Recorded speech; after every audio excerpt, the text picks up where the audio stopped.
pourquoi il y a plus de 80% des restaurants qui galèrent à remplir leur salle et comment faire pour attirer plus de clients dans son resto. C'est ce qu'on va voir dans cette vidéo et reste bien jusqu'à la fin parce que tu vas avoir des stratégies dont personne ne parle. En fait, malheureusement ou heureusement, les habitudes de consommation, elles ont changé. Depuis, je pense, le Covid, les gens consomment différemment. D'accord? On a vu une tendance, mais ça s'est accéléré avec le Covid et les habitudes ont été gardées. D'accord? Donc maintenant, on veut encore plus tout de suite. Les clients sont de plus en plus exigeants.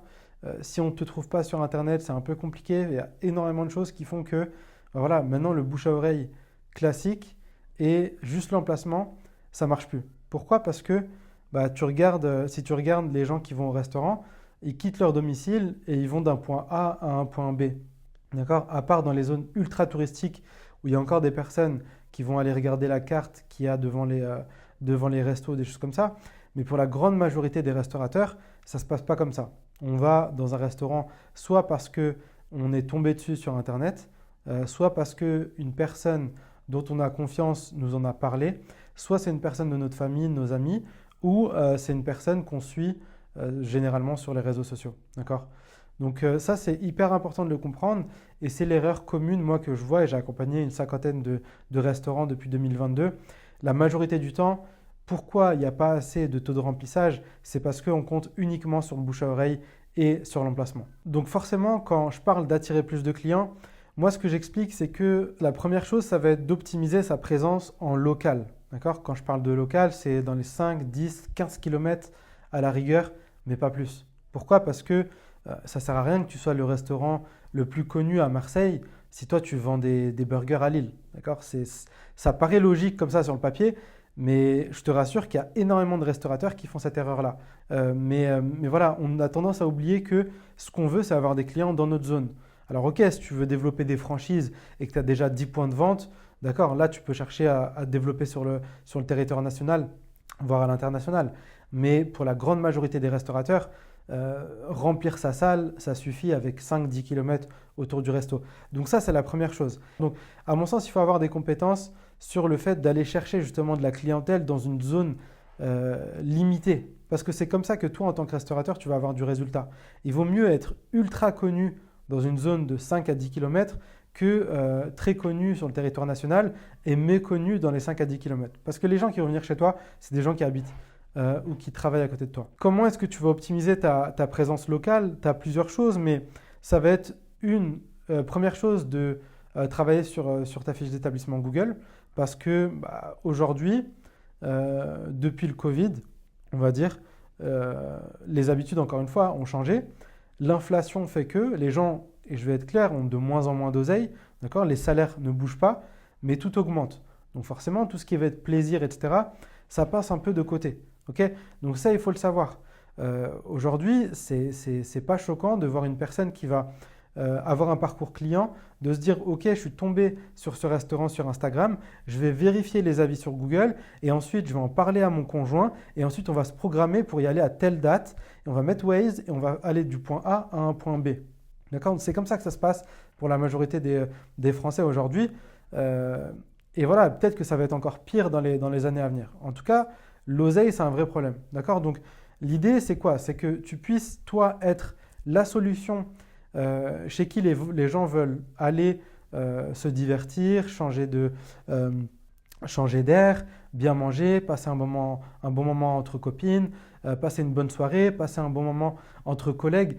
Peu importe la raison, mais on veut que le moment où cet événement aura lieu, ce soit toi qui résonne dans les cerveaux, d'accord, et dans les têtes. Et ça, c'est hyper important. Donc, on peut avoir une fréquence de commande ou une fréquence de présence qui est divisée par 2 par rapport à, je sais pas, 2020, 2015. Il n'y a pas de problème avec ça. Et c'est le but du jeu.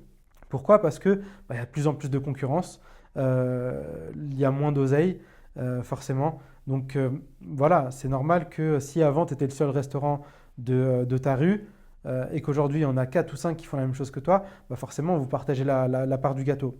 L'idée, c'est que tu puisses devenir une référence justement dans cette zone-là pour récupérer le manque à gagner que tu avais par rapport aux autres années. Donc optimiser sa fiche Google, c'est très très important dans un premier temps. La deuxième chose, et ça rentre avec la fiche Google, c'est le fait de gérer ses avis clients. Aujourd'hui, encore une fois, on parle d'oseille, on parle d'habitude de consommation, on parle de tout ça. Ça devient entre guillemets un risque pour une personne d'aller dans un restaurant qui ne lui conviendrait pas. D'accord? Si je te donne un exemple, moi j'ai un repas d'affaires, d'accord, avec un collaborateur et je veux absolument signer un contrat. D'accord? Ce contrat-là, il est hyper important pour moi parce que ça va me générer un chiffre d'affaires annuel ou peut-être sur 2 ans ou sur 3 ans. Donc il faut que le restaurant que je choisisse, il faut que ce soit un bon resto. Donc si je vais sur ta fiche d'établissement et je vois que le dernier avis, il date de 3 semaines, que tu as 1 sur 5, même si tu as en global 4,3, 4,4, mais que tu n'as pas répondu et que les 3-4 avis que j'ai regardés, tu n'y as pas répondu, ben en fait, ça me donne une certaine image de ta satisfaction client et de ton service et de ton sérieux aussi. D'accord? Donc, je vais peut-être me diriger vers quelqu'un d'autre, même s'il a 4,2, mais qui prend le temps de répondre à ses clients, qui prend le temps d'éduquer, qui prend le temps de répondre aux appréhensions, aux interrogations, aux peurs, aux déceptions, à ces choses-là. Donc ça, c'est hyper important. Et très sincèrement, je vais te dire 90% des gens que j'ai accompagnés ne prenaient en tout cas pas le temps de répondre à ces avis-là. Ou sinon, ils répondaient juste aux avis négatifs. Moi, le conseil que je peux te donner, c'est de répondre et aux avis positifs et aux avis négatifs. Pourquoi? Parce que en fait, tu vas choisir des mots-clés sur Google comme restaurant, ta ville. Et en fait, l'algorithme va faire que tu vas monter sur les résultats. C'est aussi simple que ça. Donc ça, c'est le premier bénéfice. Le deuxième bénéfice, c'est que tes clients vont se sentir plus écoutés. Donc forcément, ta satisfaction va être améliorée. Et tu gagnes beaucoup plus d'argent à avoir un client satisfait avec une récurrence plutôt que d'aller chercher constamment de nouveaux clients. D'accord? Ça, c'est de la psychologie. C'est beaucoup plus facile de vendre plusieurs fois à une seule personne que de vendre une fois à plusieurs personnes. D'accord? Ça, c'est psychologique. Donc, je t'encourage vivement à travailler sur ta fiche d'établissement Google, à travailler sur tes avis. Ça, c'est la deuxième chose. La troisième chose, ça va être, à mon sens, de travailler sur des plateformes qui te coûtent le moins d'argent, qui te prennent le moins de temps, mais qui ont le maximum d'impact. Et pour ça, il n'y a pas de secret. À mon sens, c'est les réseaux sociaux. D'accord? Les réseaux sociaux, ce qu'il faut savoir, c'est que généralement, ça se passe sur le téléphone. D'accord? Il y en a qui sont sur leur tablette, sur leur PC, ce que tu veux. On va dire que 80% des gens, 90% des gens naviguent sur leur téléphone et consomment des réseaux sociaux. Le Français moyen passe en moyenne chaque jour 5 à 7 heures sur son téléphone. Donc, la question qu'il faut se poser, c'est où est-ce qu'on veut aller capter ces personnes-là? Est-ce que tu penses que c'est en leur mettant des flyers dans la rue? Est-ce que tu penses que c'est en faisant des campagnes de la poste avec des campagnes, peu importe le graphiste que tu as, tu as beau le payer 10 000 € ton graphiste, si la poste, ils font une tournée où ils vont mettre je ne sais pas combien de flyers dans les boîtes aux lettres, c'est pas ça qui va faire que tu vas capter un maximum d'attention ou que tu vas être pertinent. D'accord? À mon sens, il faut aller là où les gens sont, donc les réseaux sociaux. Maintenant, être présent pour être présent, ça ne sert à rien. Ce qu'il faut comprendre, c'est que l'algorithme des réseaux sociaux va pousser les diffuseurs à limiter leur portée. Donc, tu as beau avoir 10 000 abonnés. Hein. Si tu as 10 000 abonnés, tu ne vas jamais avoir 10 000 personnes de tes followers qui verront ta publication ou qui verront ta story, Instagram par exemple. Pourquoi? Parce qu'il ne faut pas oublier que Facebook et Instagram, c'est le même groupe, c'est Meta, ça reste des entreprises. Le but d'une entreprise, c'est de faire du profit. Donc, si il y a de plus en plus de créateurs de contenu, il y a de plus en plus d'entreprises qui sont présentes sur les réseaux sociaux. Si Facebook et Instagram et TikTok, etc. poussaient tout le monde et que tout le monde avait 10 000, 15 000, 150 000 abonnés, eux, ils ne gagneraient pas d'argent. Donc forcément, ils veulent que tu dépenses de l'argent pour être visible. Donc, avoir un community manager qui va te faire juste des belles photos, des belles vidéos, qui va te faire des réels drôles, des trucs comme ça, ou qui va faire danser ton équipe, c'est marrant, c'est intéressant. Mais est-ce que c'est la meilleure stratégie à adopter pour que tu sois la personne la plus visible dans les 5, 10, 15 km? Personnellement, je ne pense pas. Ensuite, ce qu'il faut comprendre, c'est que tu as de plus en plus de concurrence. D'accord? Et la concurrence qui arrive a de plus en plus de compétences. Et cette concurrence qui arrive avec de plus en plus de compétences a du budget. Si tu vends des burgers comme en 2015 et que tu n'innoves pas forcément, demain, tu peux avoir un mec qui va venir dans ta rue, sauf que lui, il va avoir du budget, des compétences, un peu de notion de marketing, il va te prendre une part de marché. D'accord? C'est aussi simple que ça. Donc, à mon sens, ce qu'il faut avoir aujourd'hui, c'est une proposition unique, se différencier avec un produit ou un secteur et ensuite performer et être le meilleur et la référence dans ce secteur-là. Par exemple, si tu te dis, écoute, moi je vends des naans, je vends du biryani, je vends ces choses-là, se dire, c'est lequel mon produit phare et de se spécialiser sur ce produit-là pour que tu puisses être la référence dans ta ville et que les gens viennent par rapport à ce produit-là. Et ensuite, forcément, tout le monde ne prendra pas ton naan cheese. Il y en a d'autres qui prendront ton biryani, ton butter chicken, ce que tu veux. Mais ton restaurant sera connu parce que tu es le meilleur naan cheese de la ville ou de la région. Et ça, c'est hyper important de le comprendre. Pourquoi? Parce qu'aujourd'hui, vendre à tout le monde, c'est vendre à personne. Les habitudes de consommation ont changé, je l'ai déjà dit, mais c'est hyper important de le comprendre. Et on va tout le temps chercher de la qualité. Maintenant, c'est fini les gens qui veulent juste manger un kebab comme ça, kebab, salade, tomate, etc. On voit de plus en plus de personnes qui vantent les mérites d'un kebab maison, qui vantent leur viande fraîche, qui vendent du pain maison, qui ont un certain branding, etc. etc. Pourquoi? Parce que le client demande de plus en plus. Il est de plus en plus exigeant. Donc forcément, ça joue. Okay. Donc à mon sens, une des meilleures stratégies à adopter aujourd'hui en 2025-2026, ça va être de se positionner, d'avoir un avatar client, donc un type de client qui correspond, enfin une cible en fait, client. Se dire, ok, moi je cible les femmes de 30 ans à 45 ans qui sont salariées, qui veulent manger le midi rapidement, etc. avec des sushis, mais ce type de sushi-là. Et dans ma gamme de sushis, c'est ce sushi-là qui fonctionne le mieux. Le California Rolls ou ce que tu veux.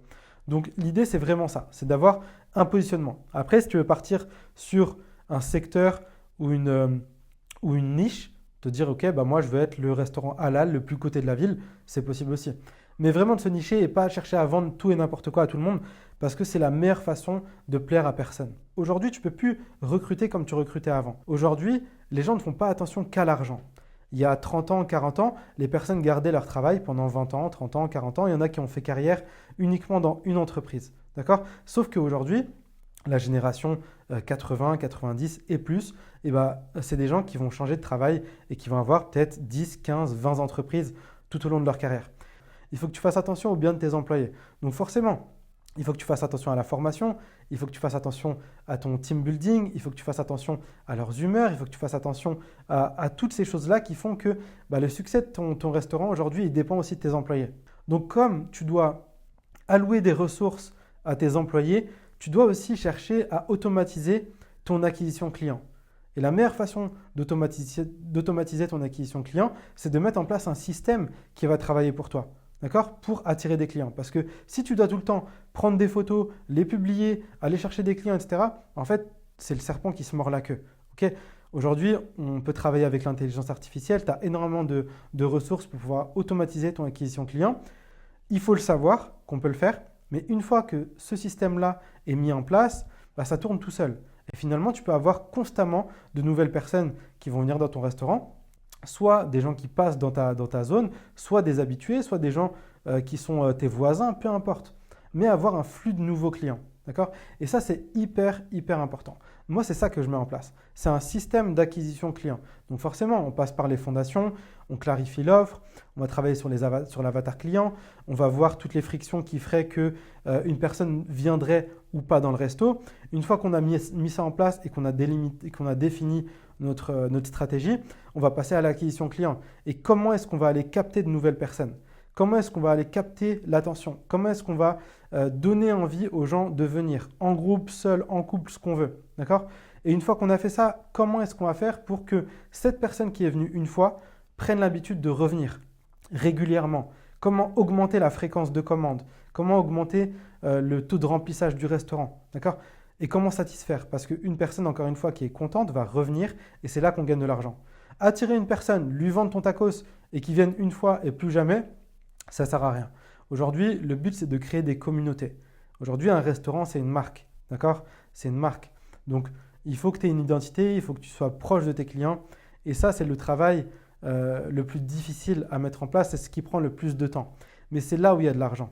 C'est le fait de bâtir des communautés. Parce qu'une fois que tu as bâti des communautés, une fois que tu as créé des relations avec les personnes, avec des stratégies de psychologie, où tu mets l'humain au centre de tes priorités, bah forcément, en fait, les gens sont liés à toi, les gens sont liés à tes plats, les gens sont liés à l'ambiance, les gens sont liés voilà, à ton équipe, à des choses comme ça. Donc, c'est plus difficile pour une personne de quitter, de ne plus revenir, plutôt qu'une personne qui vient une fois et qui quitte, si elle n'a pas de liaison. Il y a des études qui montrent que plus tu vas passer du temps avec des objets, plus tu vas t'attacher et plus tu vas être satisfait. Et en fait, ça, c'est la stratégie Ikea. Ikea, ils gagnent de l'argent parce qu'ils ont une capacité de stockage qui est beaucoup moins importante parce que tout est en carton, d'accord, et tu dois les monter, en fait, ces meubles-là. Et deuxième chose, c'est qu'ils vont créer un lien avec toi parce que tu vas prendre du temps, tu vas faire des efforts, en fait, pour construire ta table, pour construire et mettre en place ton buffet ou ce que tu veux. Et plus tu vas prendre du temps par rapport à ça, plus tu vas te lier d'amour avec l'entreprise. D'accord? Et plus ça sera facile pour toi de retourner dans cette entreprise-là pour reprendre d'autres produits. Et Ikea ont été malins parce qu'ils ont des produits complémentaires, ils ont des produits qui s'assemblent, etc. Mais l'idée, c'est vraiment ça. Le téléphone, c'est pareil. Pourquoi on t'envoie des notifications push, que ce soit Zalando, que ce soit Instagram, que ce soit Uber, peu importe, parce qu'on veut créer un lien avec toi. Plus tu vas passer du temps avec ces entreprises-là, plus ça va être facile pour eux de te vendre et que tu sois un client régulier. C'est exactement cette stratégie qu'on veut mettre en place dans ton restaurant. Mais pour ça, forcément, on doit passer par des étapes qui sont très importantes. Et si tu négliges une de ces étapes-là ou si tu le fais mal, eh ben, tu peux mettre en péril toute ton activité. Donc, c'est pour ça que c'est hyper important de se faire accompagner par rapport à la mise en place d'un système. Okay? Être accompagné, à mon sens, c'est hyper important parce que ça va te permettre de gagner du temps. Tu as deux choses. Soit tu vas apprendre sans dépenser d'argent, entre guillemets, mais prendre du temps pour capter les choses. Et aujourd'hui, tout va trop vite. Donc, forcément, tu vas te rendre compte qu'aujourd'hui, il faut être sur TikTok, il faut être sur Instagram, il faut être à jour sur sa fiche d'établissement, etc. Mais tu vas t'en rendre compte avec le temps. Pendant ce temps-là, bah forcément, c'est du manque à gagner parce que tu as des concurrents qui vont mettre en place les choses rapidement. Et la deuxième stratégie, ça va être d'avoir des personnes qui sont déjà passées par là, qui ont du recul, que tu vas payer, d'accord? Donc, tu vas investir par rapport à ça, mais ça va te permettre de gagner du temps. Les deux solutions, c'est des solutions qui sont OK, hein. Tu peux ne pas investir et prendre du temps pour avancer toi-même, d'accord, à ton rythme, etc.